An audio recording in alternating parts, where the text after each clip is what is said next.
एक फकीर हज की यात्रा पर अपने शिष्यों के साथ चला। शिष्य सोचे गुरु बूढ़े हो गए हैं, उसको उतनी लंबी यात्रा करना मुश्किल होगा, तो उसके लिए गधा मंगाया कि गधे पर बैठ जाएंगे और हम लोग पैदल चलेंगे। उन दिनों लोग उस इलाके में लोग गधे से यात्रा किया करते थे। अभी भी जो लोग केदारनाथ अमरनाथ तीर्थ यात्रा में जाते हैं तो पहाड़ी इलाका है, पहाड़ी इलाका में घोड़े पर बैठकर या गधे पर बैठकर लोग जाते हैं। तो वो गुरु भी अपने शिष्यों के साथ हज की यात्रा पर निकला। शिष्यों ने गधा मंगाया, उस पर जब गुरु बैठा तो उल्टा बैठा, जिधर गधे की पूंछ थी उधर मुंह कर लिया और जिधर सिर था उधर पीठ कर लिया और चल रहे हैं। और शिष्य लोग देखकर यह सोच रहे हैं गुरु कैसे उल्टा बैठ गए हैं। अब कहते भी नहीं बनता है गुरु को कि कैसे आप उल्टा बैठ रहे हैं। चले गांव में प्रवेश किए तो गांव के लोग देखने के लिए उमड़ पड़े। लोग अपने घर से निकलकर गली में आ गए, कोई मजाक उड़ा रहे हैं, कोई कुछ बोल रहे हैं, कोई बच्चे पत्थर फेंक रहे हैं। ऐसा होने लगा मानो तमाशा हो रहा। सिर से लोग सिर नीचे गड़ाए गड़ाए चल रहे हैं कि जिस गुरु के साथ जा रहे हैं वो गधे पर उल्टा बैठा है और लोग मजाक उड़ा रहे हैं। उनकी तो बदनामी हो ही रही, हमारी भी बदनामी हो रही। लोग कह रहे हैं कि दिमाग खराब हो गए, हज की यात्रा हो रही थी, क्या हो रहा है। तो लोग बड़े संकट में, उनके शिष्य बड़े संकट में, और गुरु जो भी करता सही करता। गुरु बड़े आदरणीय थे, बड़े पूज्य थे, बहुत पहुंचे हुए थे। इसलिए शिष्य को समझ में नहीं आ रहा था ये कर क्या रहे हैं गुरुजी। लेकिन जैसे गांव में प्रवेश किए लोग हल्ला मचाने लगा, भीड़ लग गई देखने के लिए कि क्या हो रहा है, ये हज की यात्रा हो रहा है कि कोई तमाशा हो रहा है। बच्चे पत्थर फेंक रहे हैं, कुछ के कुछ बोल रहे हैं। शिष्य बड़े संकट में पड़ गए और उन्होंने कहा गुरुदेव जो आप बैठे उस पर राज जरूर होगी, लेकिन हम बड़ी समस्या में पड़ गए हैं। हमारे मन में ये जानने की उत्कंठा जागृत हो रही है कि आप गधे पर उल्टा क्यों बैठे। दुनिया बैठती है तो जिधर गधे का सिर है उधर बैठते, आप उस तरफ तो मुंह कर लिए और उसके सिर तरफ पीठ कर लिए हैं, बड़ा भद्दा लगता है देखने। गुरु ने कहा देखो, कोई भी गुरु का पीठ शिष्य की तरफ नहीं होता। गुरु आगे से मिलता है, सम्मुख मिलता है, आमने सामने मिलता है, ना कि पीठ करके।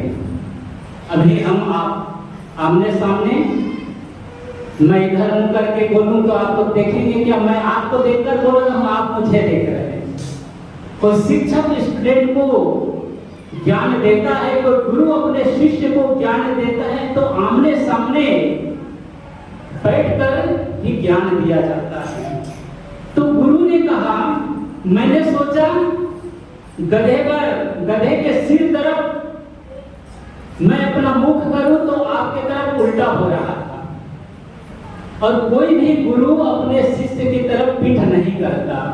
ये भी उपाय मैंने सोच के देख लिया कि तुम आगे आगे चलो और मैं पीछे पीछे चलूं गधे पर बैठकर, तो ये भी उल्टा हो गया। जब गुरु का पीठ भी शिष्य के तरफ छमने नहीं तो शिष्य का पीठ गुरु के तरफ हो तो वो तो कदापि छमने नहीं। कहा जब गुरु का पीठ ही शिष्य के तरफ छमने नहीं तो शिष्य यदि आगे आगे चले, गुरु पीछे पीछे चले तो शिष्य का पीठ पीछे हो जाएगा। इसलिए मुझे यही सुगम अच्छा उपाय लगा कि तुम मेरे पीछे पीछे चलो और मैं गधे पर उल्टा बैठा, जिससे दोनों आमने सामने हो और कुछ बातचीत हो तो बातचीत भी करते चले, क्योंकि दूर की यात्रा है। आगे थे सदगुरु मिला दीपक दिया और उस गुरु ने शिष्य को दीपक दिया ज्ञान का प्रकाश दिया कि जिससे तुम देख सको। गुरु कब तक बैठे रहेंगे? गुरु का शिष्य भी इन्हीं पांच भौतिक तत्वों से बना है। गुरु भी एक दिन विदा हो जाएंगे। बहुत माता पिता अच्छे समझे जाते हैं जो अपने जीते जी अपने बेटे को, अपने परिवार को उस स्थिति में लाकर खड़ा कर दे, उसका बेटा अपने पैर पर खड़ा हो जाए, जिससे पिता का यदि शरीर भी छूट जाए तो उसके परिवार में किसी प्रकार की कोई कमी न रह जाए, वो अपने मेहनत से कमाई करके घर के जो सदस्य हैं उनका भरण पोषण कर सके। वे पिता अपने जीते जी अपने पुत्र को वैसा योग्य बना देते हैं। ऐसे ही गुरु भी अपने शिष्य को उस योग्य बना देते हैं कि जब गुरु न रह जाए तो वो शिष्य जो है वो भी गुरु का स्थान ले सके और जन जन तक धर्म का प्रचार कर सके। आज जो सदगुरु कबीर का, भगवान बुद्ध का, भगवान महावीर का, इन्हें हमने नहीं देखा है, लेकिन उनकी वाणी जो है आज भी हमें याद है। हम कहते हैं, सुनते हैं। क्यों?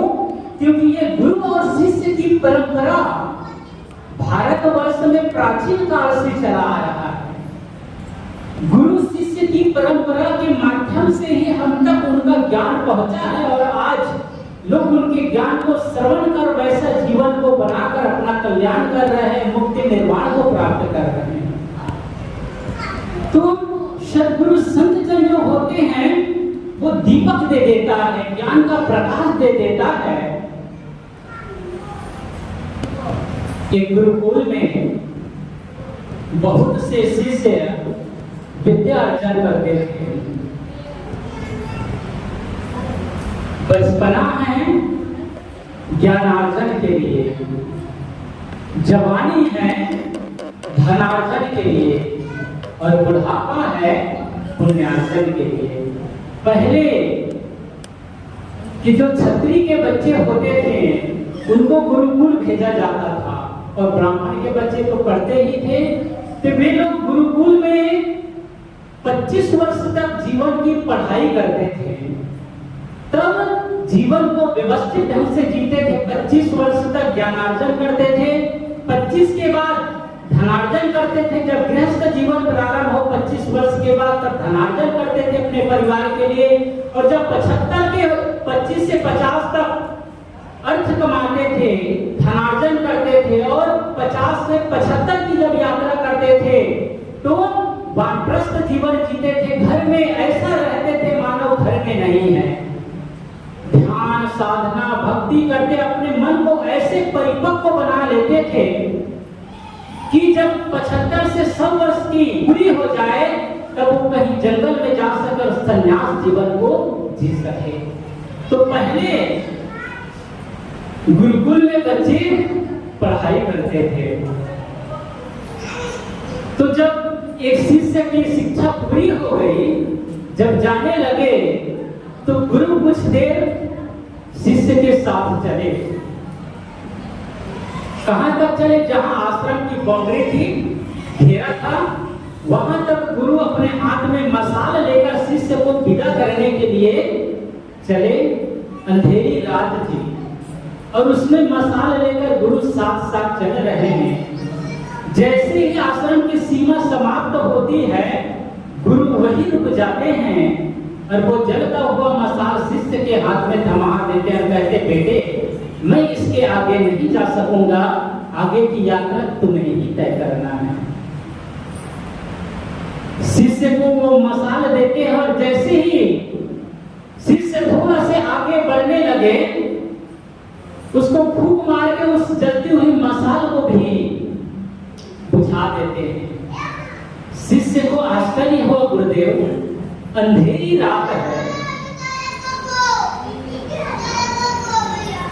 आप मेरे साथ भी नहीं चल रहे हैं और ये जलता हुआ मशाल ही मेरे यात्रा का सहारा था, उसको भी आपने फूंक मार के बुझा दिया। अब मैं इस अंधेरी रात में यात्रा कैसे करूंगा? गुरु ने कहा बेटे आज तक जो मैंने शिक्षा दी, उस शिक्षा को जो मैंने आज तक तुम्हें शिक्षा दी, उस शिक्षा की पहली परीक्षा अभी से शुरू होती है। तुम ये बाहर के प्रकाश को देखकर मत जाओ, तुम अपने ज्ञान के प्रकाश जलाओ और ज्ञान के प्रकाश के सहारे तुम अंधेरी रात को पार करते करते अपने घर तक पहुंच जाओ। भगवान बुद्ध ने कहा अपो दीपो भव।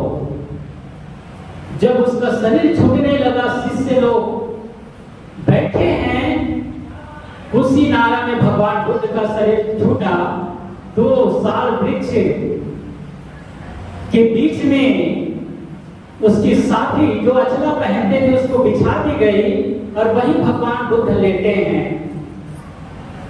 उन लोग बहुत सारी बातें होती है और अंत में कहते हैं भिक्षु अपो दीपो हो, अपना दीपक स्वयं करो।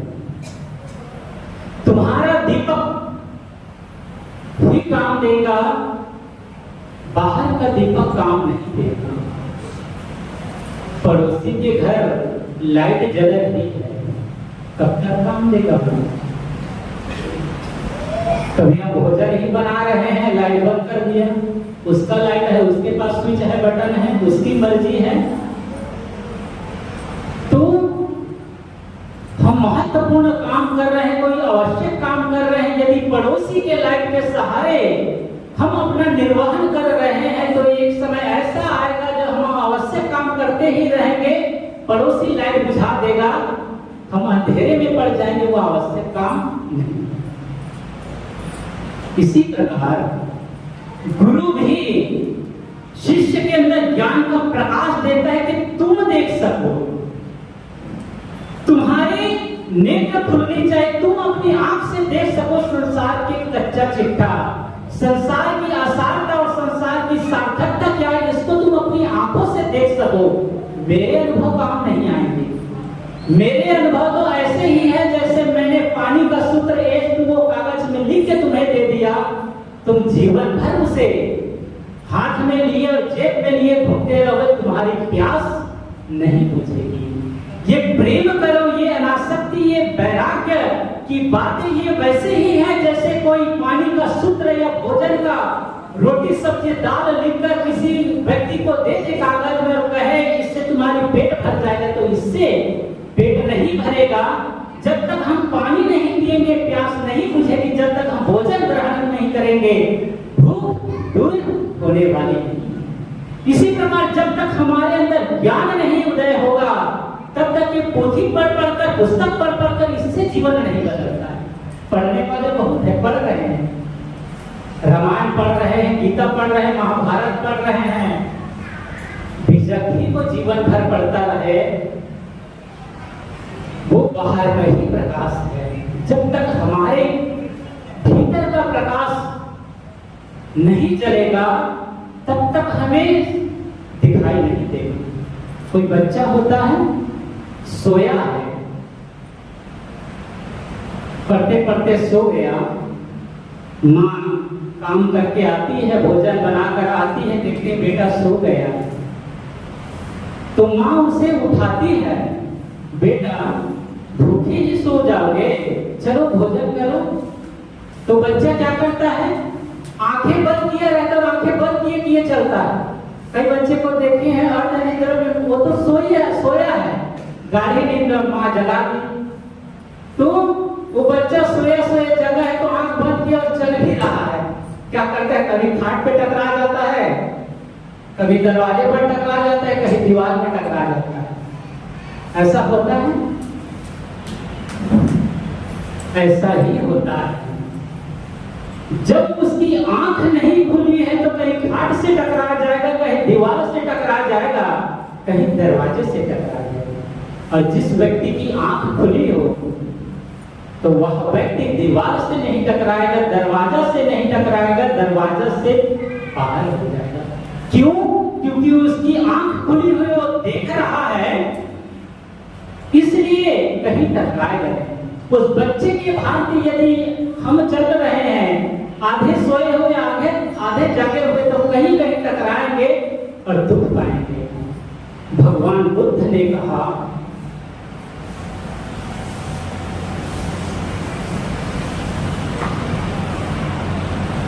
भगवान बुद्ध ने कहा, सो करो ही दीप मत करो, खिप्पम वायम पंडितो भव, निधंत मलो अलंकरो, दीपम अरि भूमि महेश। कहते हैं सो करो ही दीप मत करो, अपने लिए एक द्वीप बनाओ। मौत की बाढ़ आ रही है, यदि तुम टीला नहीं बनाओगे, ऊंचाई पर नहीं चढ़ोगे, तो मौत की बाढ़ तुम्हें अपने चपेट में ले लेंगे और तुम बाढ़ के साथ तुम ही बच जाओगे। इसलिए भगवान बुद्ध कहते सो करो ही दीप मत करो, खिप्पम वायम पंडितो भव। तुम अपने लिए दीप बनाओ और पंडित हो जाओ, ज्ञानी हो जाओ। निधंत मलो अलंग लो, दीपम अरि भूमि महेशी। तुम अपने लिए वैराग्य की ज्ञान का दीप बनाओ, तभी तुम्हें अरि भूमि, निर्वाण रूपी जो भूमि है, अरि भूमि है, उसकी प्राप्ति होगी। नहीं तो ये मृत्यु की बाढ़ तुम्हें अपनी चपेट में ले लेंगे और तुम बह जाओगे संसार में। जीवन बहुत मूल्यवान है।